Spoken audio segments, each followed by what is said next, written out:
Salam saudara-saudara terkasih dalam nama Tuhan Yesus Kristus. Kembali berjumpa kembali dengan saya pada ibadah pada hari Minggu pagi ini. Biarlah pada ibadah ini kita dapat bersama-sama mendengarkan, menaikkan puji-pujian dan doa syukur kepada Tuhan, di mana pada minggu-minggu yang telah kita lewati, kita telah diberkati oleh Tuhan dan dipimpin oleh Tuhan, di mana dalam masa pandemi ini tetap kita diberikan kesehatan dan kekuatan daripada Tuhan.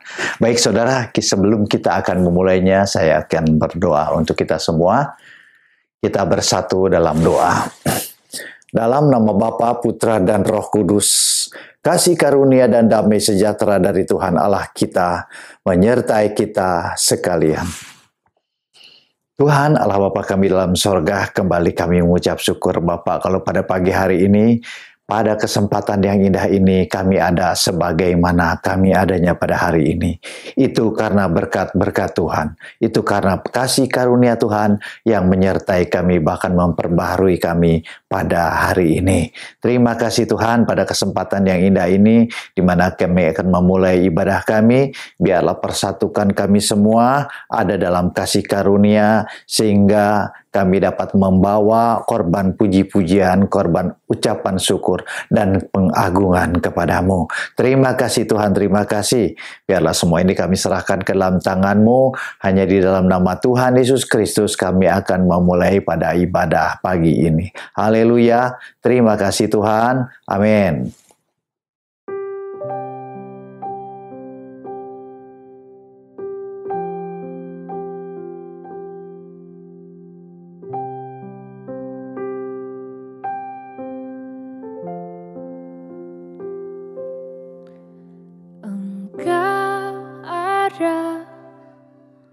Bersamaku di setiap musim hidupku, tak pernah kau biarkan ku sendiri.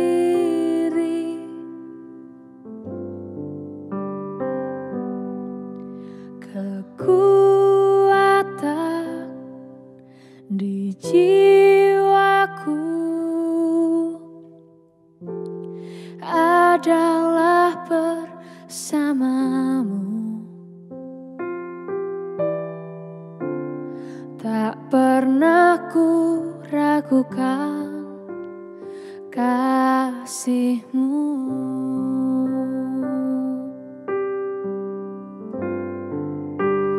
Bersamamu Bapa, ku lewati semua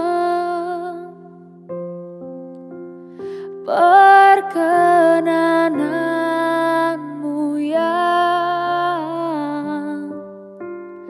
teguhkan hatiku. Engkau yang bertindak, memberi pertolongan, anugerah-Mu besar melimpah bagiku.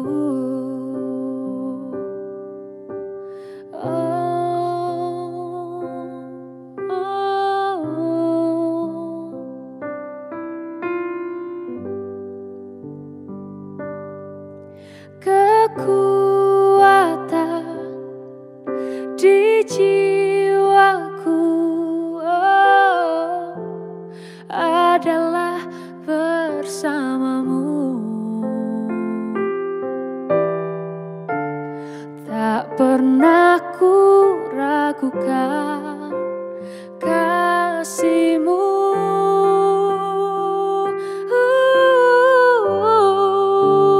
Bersamamu Bapa,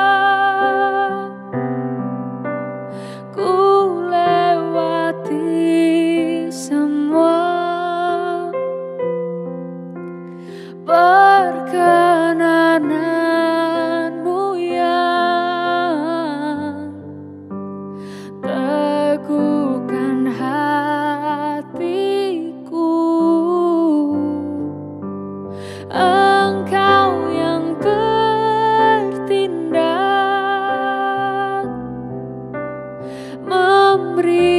pertolongan,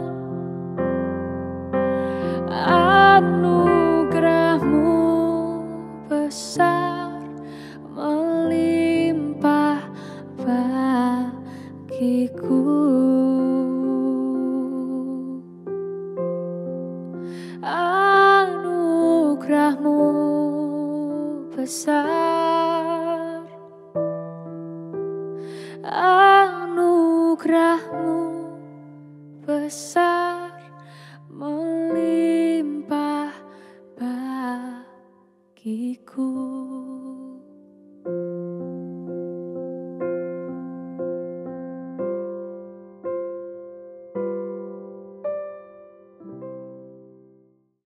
Ya, baiklah saudara-saudara, di mana pagi hari ini kita akan bersama-sama mendengarkan firman Tuhan. Kita bersatu dalam doa untuk kita memulai dalam perenungan firman Tuhan pada siang hari ini. Kita bersatu dalam doa. Tuhan Allah Bapa kami dalam sorga, kembali kami mengucap syukur Bapa, di mana pada siang hari ini kami akan membawa renungan, mempelajari renungan yang Tuhan berikan kepada kami, untuk kami pelajari dan kami pahami secara lebih mendalam. Tuhan juga pakai hamba-Mu ini menjadi saluran berkat bagi kebesaran nama-Mu saja Tuhan. Kami percaya kami menjadi saluran berkat, bahkan dapat mempelajarinya untuk dibagikan kepada jemaat-jemaat kami. Juga memakai bahasa yang sesederhana mungkin, sehingga dapat dimengerti oleh semua kami yang mendengarkannya. Dan diberkati karena firman ini adalah pelita di dalam kehidupan jalan hidup kami. Terima kasih Tuhan, terima kasih. Dalam nama Tuhan Yesus Kristus kami berdoa dan mengucap syukur. Haleluya. Amin. Ya, baik saudara. Firman Tuhan terambil dari Mazmur 105. Mazmur 105 ayat 1 sampai dengan 6. Sesuai dengan tema kita bahwa carilah Tuhan selama Ia berkenan ditemui. Jadi pada perikop ini saya mengambil dari Mazmur 105 ayat 1 sampai dengan 6 yang demikian firman Tuhan. Bersyukurlah kepada Tuhan, serukanlah namanya, perkenalkanlah perbuatannya di antara bangsa-bangsa. Bernyanyilah baginya, bermazmurlah baginya. Percakapkanlah segala perbuatannya yang ajaib, bermegahlah di dalam namanya yang kudus, biarlah bersuka hati orang-orang yang mencari Tuhan. Carilah Tuhan dan kekuatannya, carilah wajahnya selalu, ingatlah perbuatan-perbuatan ajaib yang dilakukannya, mujizat-mujizatnya, dan penghukuman-penghukuman yang diucapkannya. Hai anak cucu Abraham, hambanya, hai anak-anak Yakub, orang-orang pilihannya. Amin. Ya, baiklah saudara, renungan firman Tuhan ini menggambarkan bagaimana Raja Daud mengatakan, carilah Tuhan dan kekuatannya, carilah wajahnya. Carilah wajahnya selalu. Artinya apa? Kita memerlukan Tuhan dalam mencari Tuhan. Sebetulnya bukan mencari ya. Kita sudah mengenal Tuhan. Bangsa Israel pun sudah mengenal Tuhan Allah Israel. Tetapi mereka meninggalkannya. Sehingga Raja Daud mengatakan, carilah Tuhan, kembalilah kepada kepercayaan kepada Tuhan. Carilah Tuhan.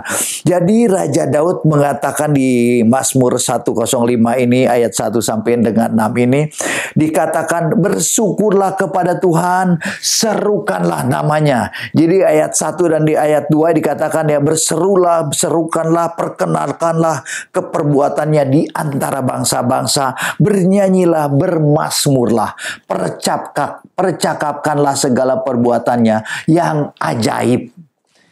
Jadi firman Tuhan ini timbul dari Raja Daud. Dia mengatakan carilah Tuhan. Artinya bukan mencari dengan ketidaktahuan. Bangsa ini sudah tahu, bangsa Israel sudah tahu punya Tuhan Allah Israel.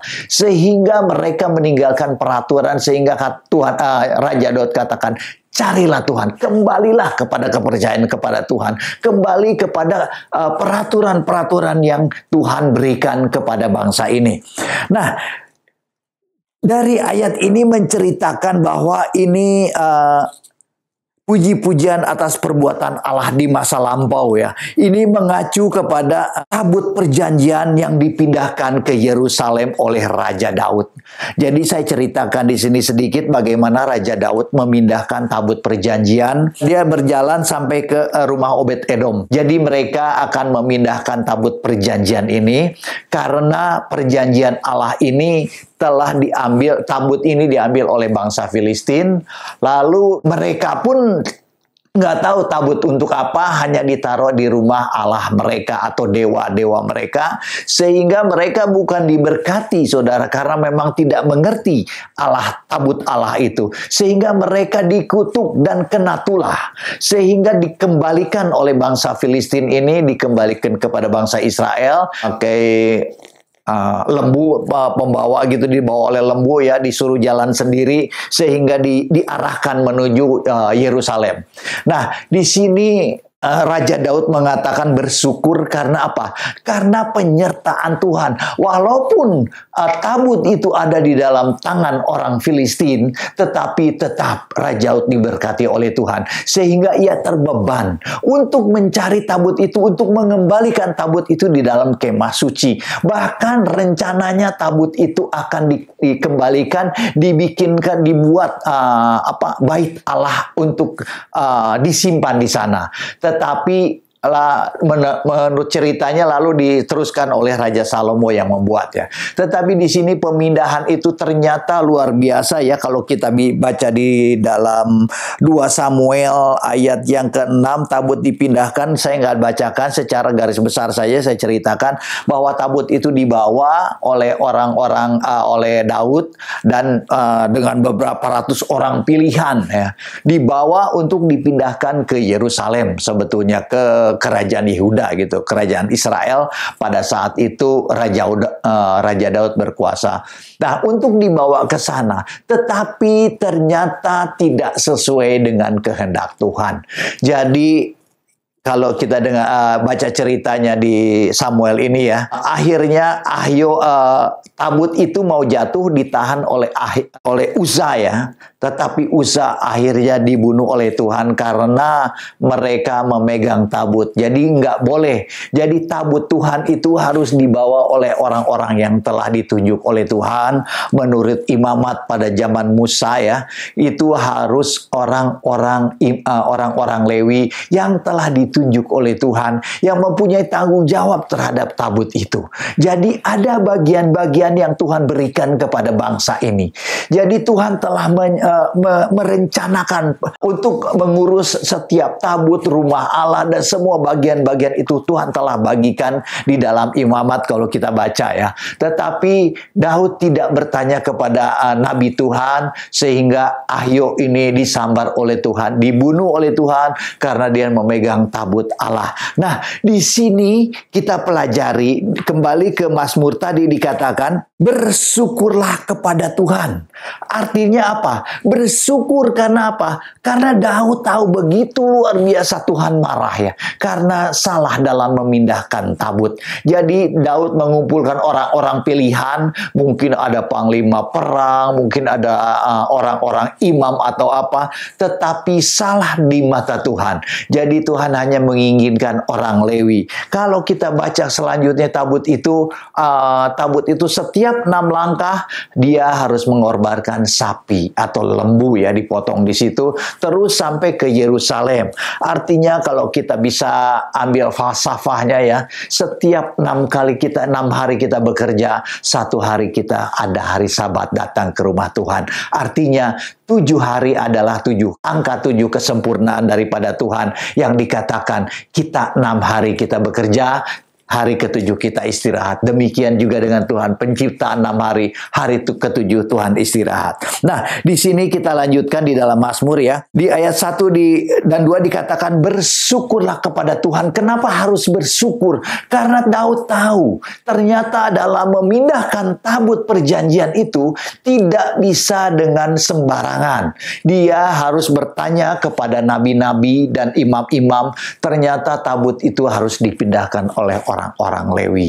Jadi orang-orang Lewi yang telah disiapkan oleh Tuhan, itu yang harus mengangkat. Bahkan mereka harus diiringi dengan rebana, kecapi, tari-tarian, dengan bersuka hati, dengan bersukaria untuk memindahkan tabut itu ke Yerusalem. Jadi di sini bersyukurlah kepada Tuhan, artinya bersyukur itu karena Tuhan menyertai, Tuhan memberikan kepada Raja Daud untuk bertanya kepada imam-imam atau kepada nabi-nabi, bagaimana Tuhan memindahkan ini tabut. Lalu dia bertanya dan nabi itu memberitahukan atas nubuatan dari Tuhan, dikatakan setiap 6 langkah harus berhenti, harus memotong lembu dan kambing domba ya sebagai ucapan syukur. Lalu dilakukanlah oleh Daud. Nah, dikatakan di sini bersyukurlah kepada Tuhan karena apa? Daud pun tahu, takut Daud pada saat dia tidak tahu untuk memindahkan tabut itu.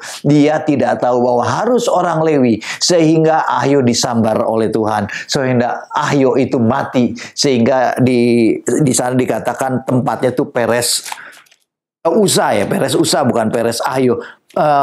Di sini dikatakan maka Usa mengulurkan tangannya kepada tabut Allah itu lalu memegangnya, maka lembu-lembu itu karena lembu-lembu itu tergelincir, maka bangkitlah murka Tuhan terhadap Usa, lalu Allah membunuh dia di sana karena keteledorannya, dan dia mati di sana dekat tabut Allah. Jadi Usa disambar karena apa? Karena nggak boleh ternyata orang-orang dekat tabut. Jadi hanya orang-orang yang telah ditunjuk oleh Tuhan. Sehingga Raja Daud dikatakan mereka bersyukur.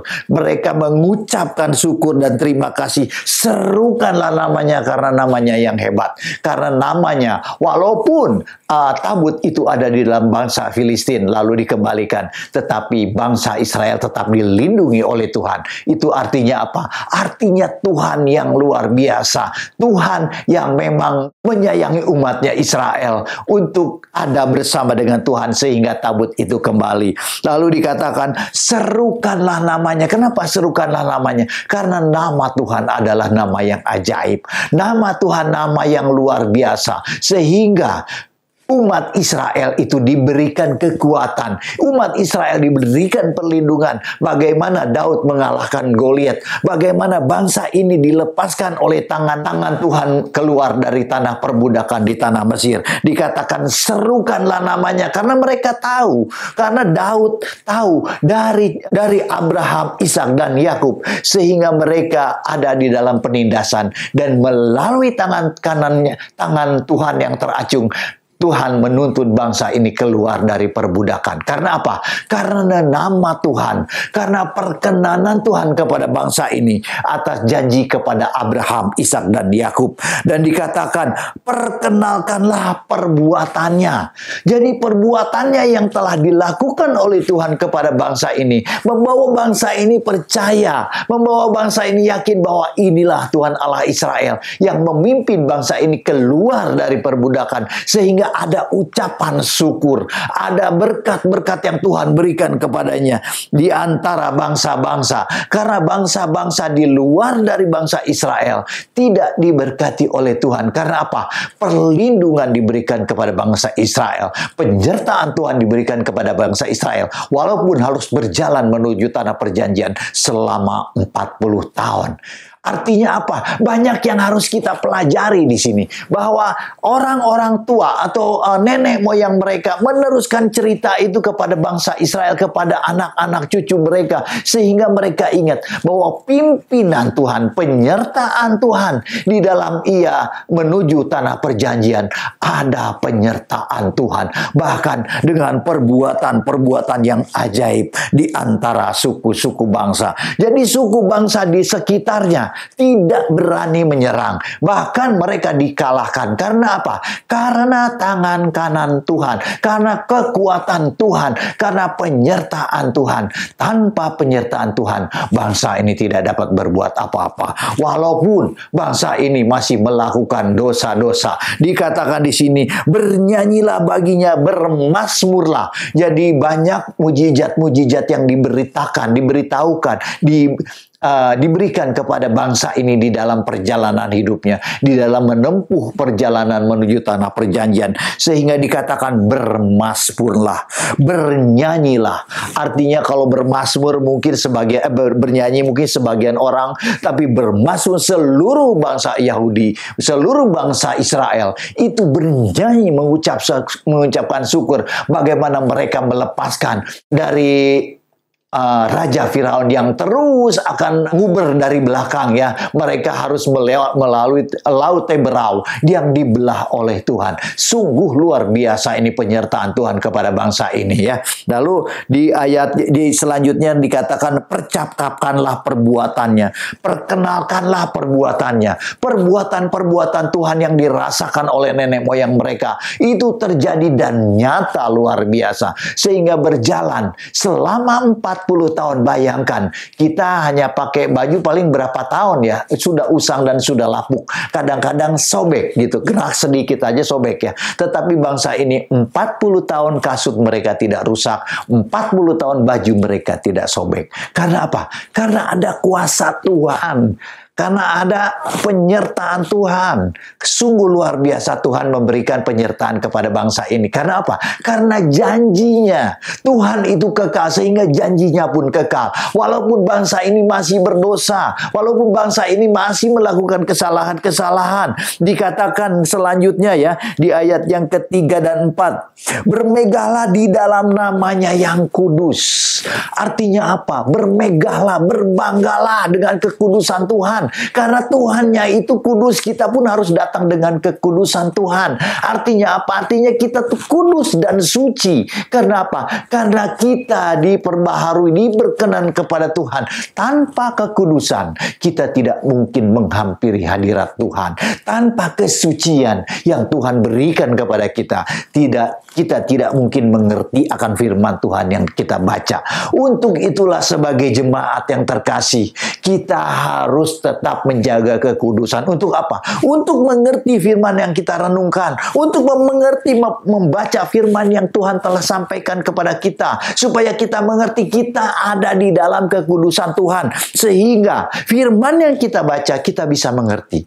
Tanpa kekudusan Tuhan, tanpa Roh Kudus yang ada di dalam diri kita, kita tidak akan mengerti yang bisa disebut bermegahlah di dalam namanya yang kudus. Artinya, kita telah dipisahkan oleh Tuhan. Kita telah dipilih untuk dikuduskan. Sehingga kita layak datang di hadapan Tuhan. Kita mau datang kepada Tuhan. Dan Tuhan berkenan. Bukan karena kehebatan kita. Bukan karena kesetiaan kita datang di gereja atau kita setia melayani. Bukan. Tetapi karena kasih karunia Tuhan yang diberikan kepada kita. Sehingga kita dikuduskan dan kita disucikan, dilayakan untuk kita membaca firman Tuhan, mengerti firman Tuhan. Bahkan firman yang kita dengar itu akan menguatkan hati kita sehingga kita dikatakan apa? Dikuduskan dan disucikan. Kalau istilah dikuduskan itu artinya dipilih ya, dipilih di antara orang-orang lain. Mungkin kita berada dalam lingkungan yang orang tidak percaya, tetapi Tuhan menguduskan, Tuhan memilih kita. Untuk apa? Untuk kita dijadikan umatnya, berkenan. Ada karya Tuhan di dalam kehidupan kita sehingga kita punya semangat, punya keinginan, punya kemauan untuk ada bersama dengan Tuhan, untuk mengerti firman Tuhan, untuk belajar firman Tuhan. Karena firman Tuhan kadang-kadang kita belajar saja. Kita yang sudah mengerti aja kadang-kadang tidak mengerti firman Tuhan. Karena apa? Terlalu dalam firman Tuhan ini. Karena apa? Untuk itulah kita minta kekuatan daripada Tuhan. Kita minta kemampuan daripada Tuhan. Bahkan hikmat yang daripada Tuhan kita harus minta. Karena apa? Karena Tuhan katakan, carilah Tuhan dan kekuatannya. Artinya apa? Kembali kepada Tuhan, kembali kepada Tuhan. Artinya kita harus kembali kepada firman Tuhan. Kita ada di dalam firman Tuhan untuk memahami, untuk belajar firman Tuhan, untuk mengerti firman yang disampaikan oleh hamba-hamba Tuhan. Siapapun yang menyampaikan, kita percaya bahwa itu adalah kasih karunia daripada Tuhan untuk kita belajar dan mengerti. Karena firman Tuhan itu itu adalah kekuatan bagi kita, bahkan pelita bagi jalan hidup kita. Lalu dikatakan, carilah Tuhan dan kekuatannya.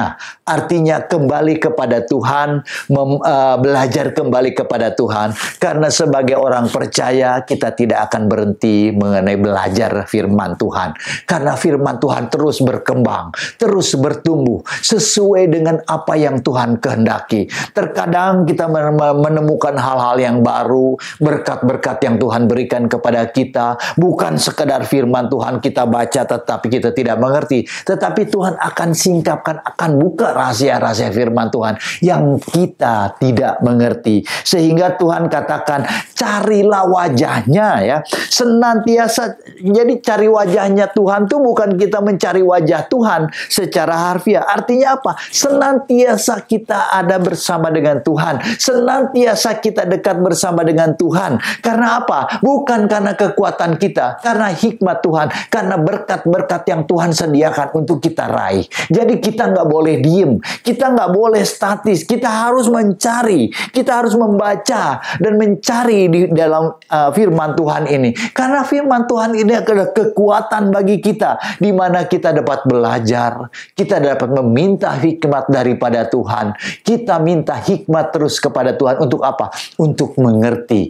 Karena setiap hari kita terus bertumbuh. Seperti Rasul Paulus katakan bahwa tubuh kita tambah lama bukan tambah kuat, tetapi tambah merosot. Tetapi iman percaya kita, pengharapan kita tetap kepada Tuhan. Iman kita lebih diperdalam, lebih mengerti, lebih mendalami firman Tuhan. Walaupun tubuh kita bertambah merosot, tetapi iman percaya kita, pengharapan kita kepada Tuhan terus berlanjut. Sehingga dikatakan, carilah wajahnya, artinya senantiasa ada mencari kehendak Tuhan, ada bersama dengan Tuhan untuk mempelajari, memahami, dan mendalami setiap firman yang kita baca, untuk kita mengerti, untuk kita pahami. Karena firman itu tidak akan habis untuk kita baca, selalu ada hal-hal baru yang Tuhan singkapkan.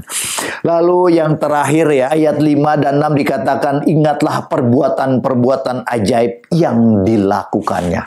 Kembali di sini Raja Daud mengingatkan, ingatlah perbuatan-perbuatan ajaib yang dilakukannya.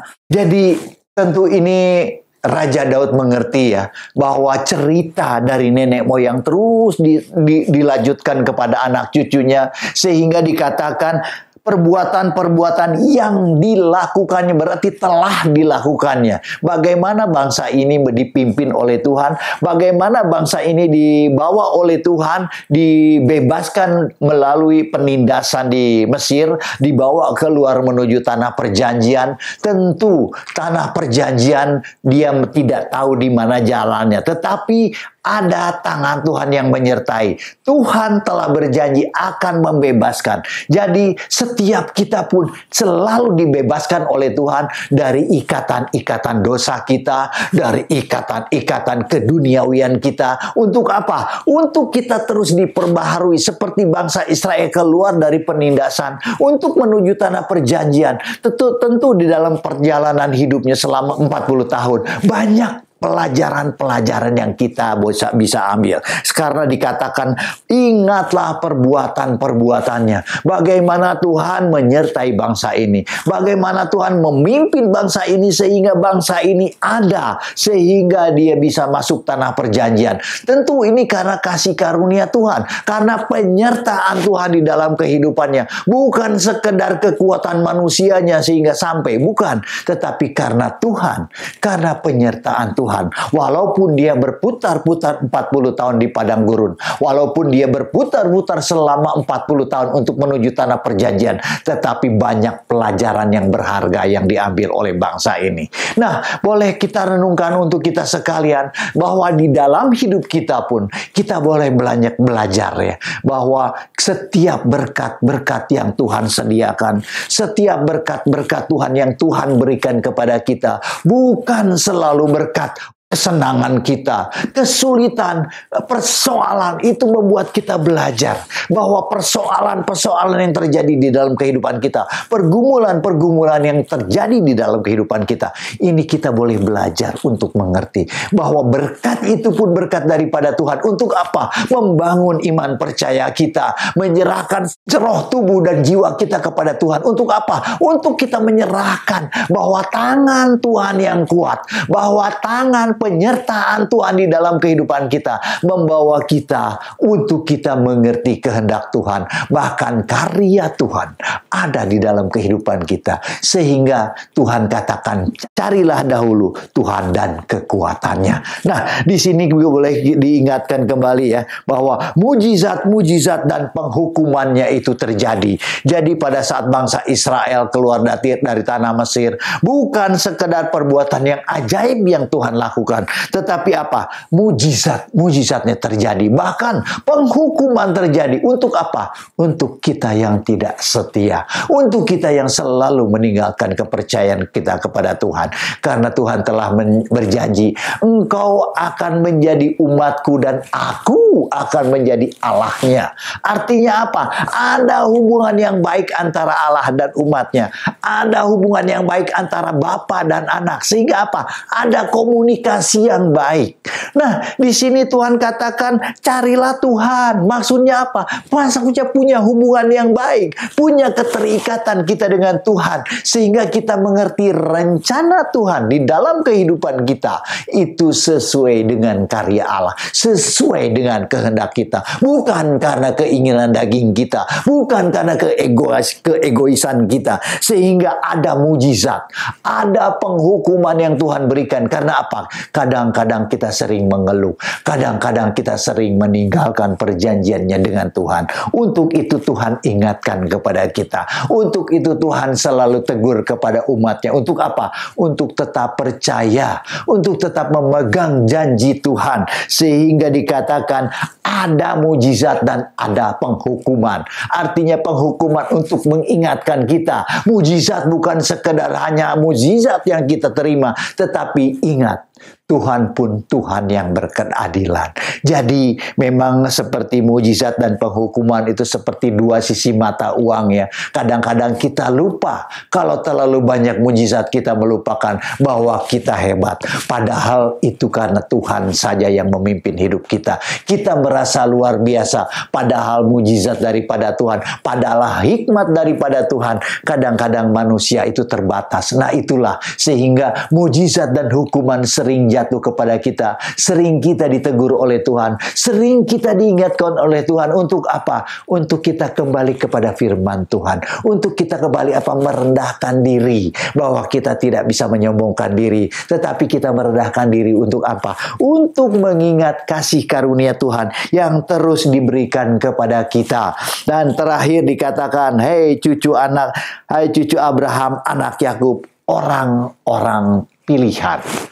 Nah, di sini Tuhan jelaskan kepada kita bahwa kita adalah anak cucu Yakub, orang-orang pilihan, Israel rohani, yang adalah orang-orang pilihan Tuhan. Apabila kita mengikuti peraturan-peraturan yang Tuhan janjikan, apabila kita berjalan sesuai dengan tracknya yang Tuhan sediakan, asal kita tidak melenceng ke kiri dan ke kanan, tidak melepaskan kepercayaan kita, dan kita tetap berpegang kepada peraturan-peraturan yang Tuhan berikan di dalam firman Tuhan ini.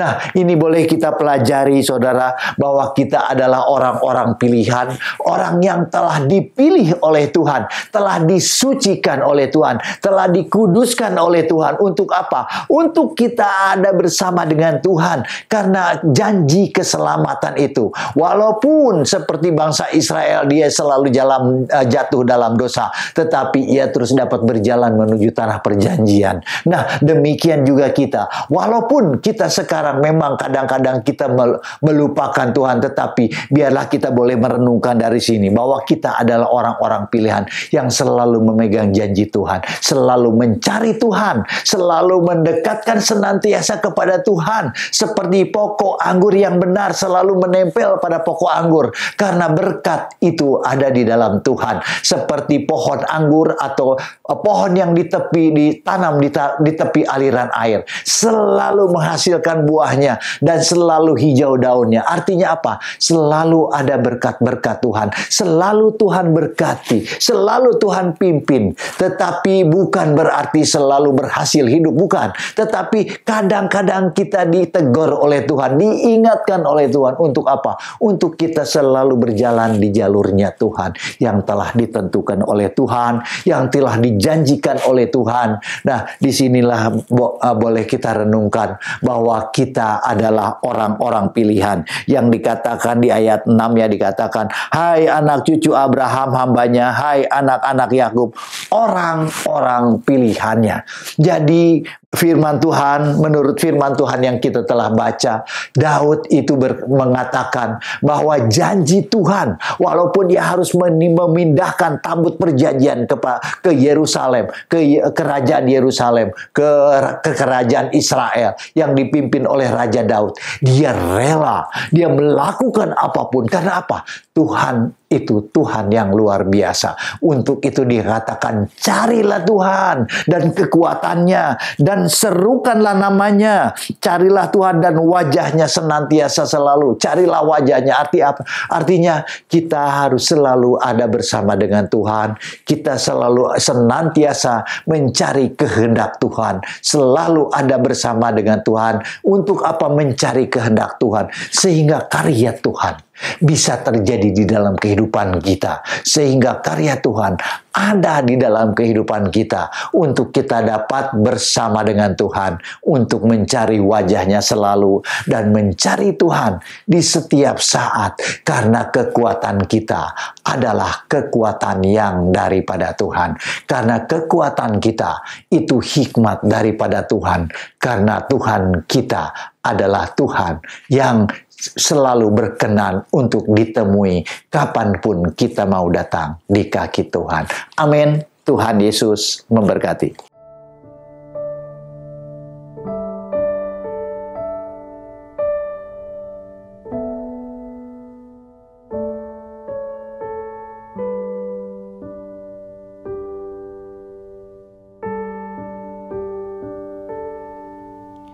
Saat ku masuk ke hadirat-Mu, ku tersungkur dan sembah-Mu. Ku persembahkan korban syukurku yang terbaik bagimu.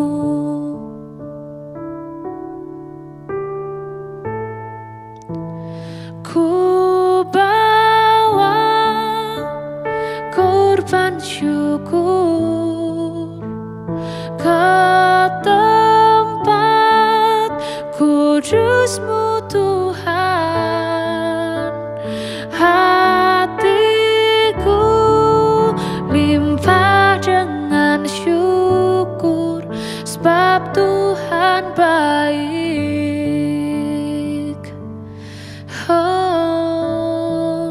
Sebab Tuhan baik.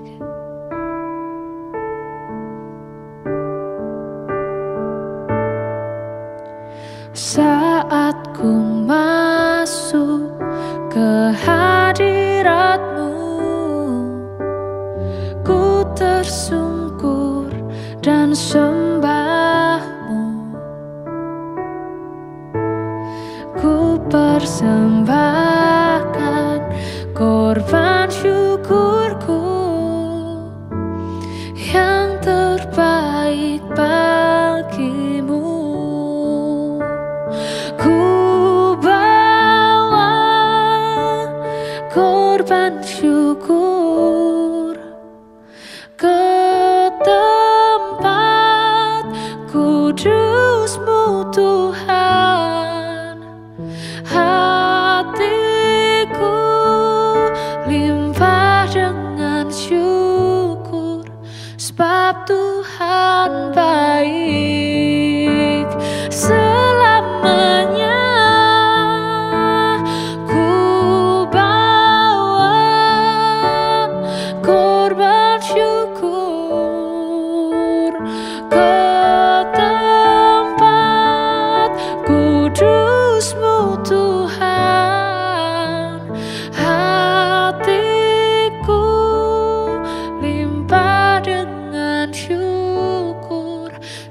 sebab Tuhan baik.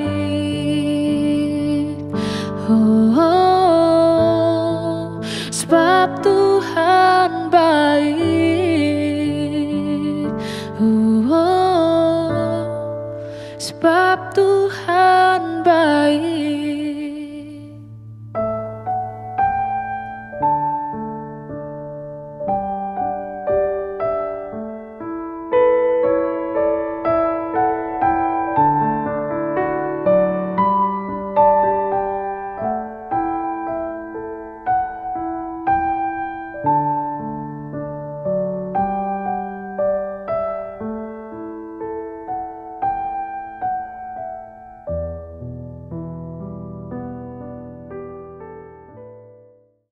Ya, baiklah saudara-saudara terkasih, sebelum kita mengakhiri kebaktian kita pada siang hari ini, saya ingatkan kembali kepada setiap jemaat Kanaan untuk mempersiapkan persembahan kita. Jadi persembahan kita bisa kita kumpulkan nanti pada saat kita bertatap muka, bisa kita serahkan atau kita setorkan langsung kepada rekening bendahara gereja di WA Grup Kanaan.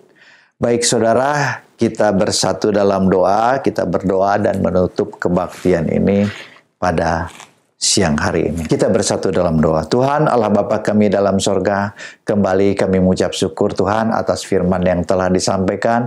Biarlah firman ini meteraikan di dalam setiap kami Tuhan, sehingga kami mengerti apa yang disampaikan sesuai dengan kehendak Tuhan di dalam kehidupan kami.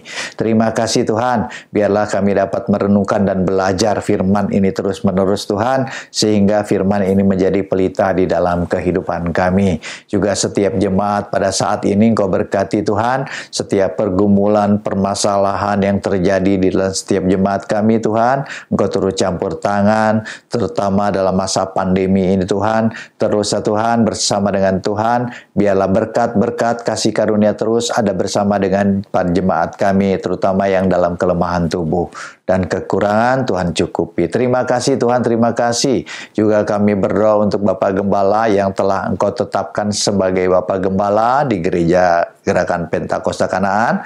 Biarlah Engkau berkati, terus topang Tuhan dengan kasih kekuatan yang daripada Tuhan. Juga untuk keluarganya, anak-anak, cucu, mantu yang di Jakarta maupun yang di Australia, kami serahkan ke dalam tangan Tuhan. Kami percaya mereka ada dalam perlindungan Tuhan dan kekuatan kesehatan yang daripada Tuhan saja. Terima kasih Tuhan, terima kasih. Juga kami berdoa untuk pemerintah kami, Bapak Presiden Jokowi, yang telah Engkau tempatkan sebagai pemimpin. Biarlah melalui Bapak Presiden ini Tuhan, kebijakan-kebijakan yang akan diberikan kepada warga Indonesia ini memihak kepada warga kami semua Tuhan, sehingga kami percaya penyertaan Tuhan juga kepada Bapak Presiden dan keluarganya, serta jajaran menteri terkait, TNI Polri yang dapat bekerja sama dengan Bapak Presiden, berikan hikmat, serta dapat bekerja dengan roh yang takut akan Tuhan.